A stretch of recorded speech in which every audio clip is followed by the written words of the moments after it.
Rússafrí.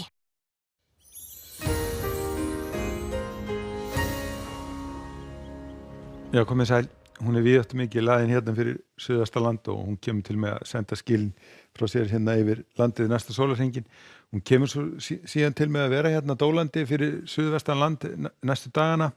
og síðan svona eftir helgina þá fer hún að þoka sér hérna hægt og rólega austur á bóginn. Þetta þýðir það að það verða austlægar áttir ráðandi en síðan svona þegar kemur fram í vikuna þá fer vindur að snúast til norðlægar áttar. En ef við lítum að hitasviðið að þá lít loft sem að fylgir þessari lægð og það þýðir það að það hitatölur munu fara víða yfir frostmarki á morgun verða kannski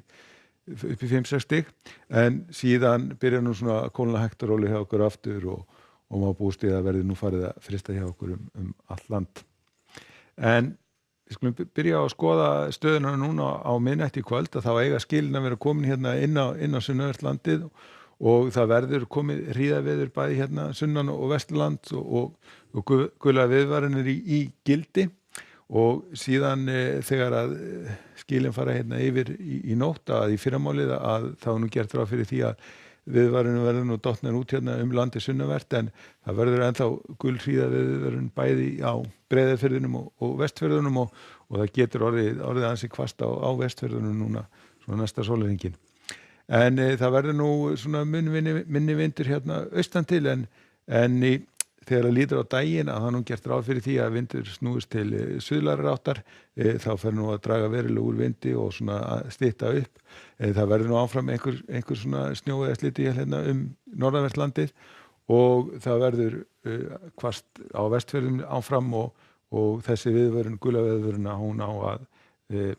verða í gildi alveg til klukkan 11 annað kvöld. Nú síðan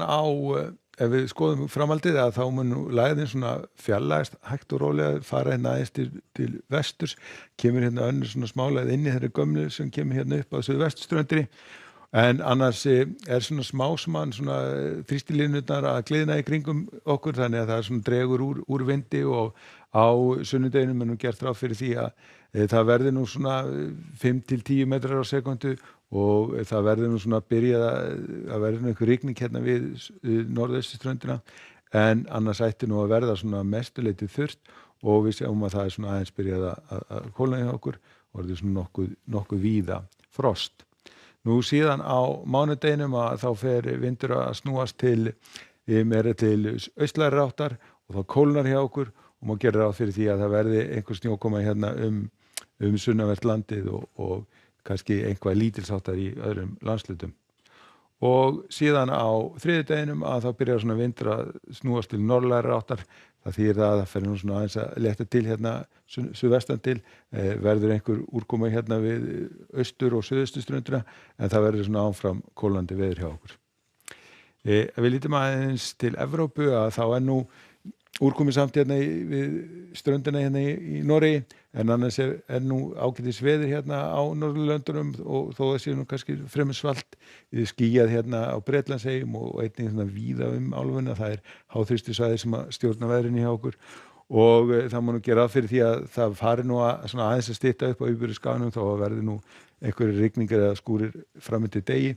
eins gert ráð fyrir einhverjir rigningu hérna á norður Ítalíu en annars fínasta veður hérna í mið og suður og einnig hérna á Grikklandi gert ráð fyrir að verði heiðskýrt og 12 stiga hiti í Aþenu. En ef við förum vestur haf að þá nú svona vetrarveður hérna norðaustan til, það lagði hérna yfir vötnunum miklu og það verður svona snjókoma hérna norðan til sem breytist síðan í rigningu og gera ráð fyrir það að rigni hraustlega hérna við austurströndina bæði í New York og Washington en síðan fínasta veður hérna við Mexíkóflóana eftir við förum hérna vestur á bógina þá nú svona víða bjartviðri það nema helst hérna í Seattle sem gert ráð fyrir það rigni. En það sem sagt skil sem að ganga yfir landið og það verður hríðaveður núna sunnanvert landið og vestanvert landið í nótt og síðan dregur nú úr þessu svona aðeins sunnanlands í fyrramálið heldur áfram svona meirhluta dagsins norðvestan til en síðan annað kvöld þá ætti þetta nú svona að vera mestu gengið niður. En við skulum segja þetta gott að vera í kvöld. Verið sæl.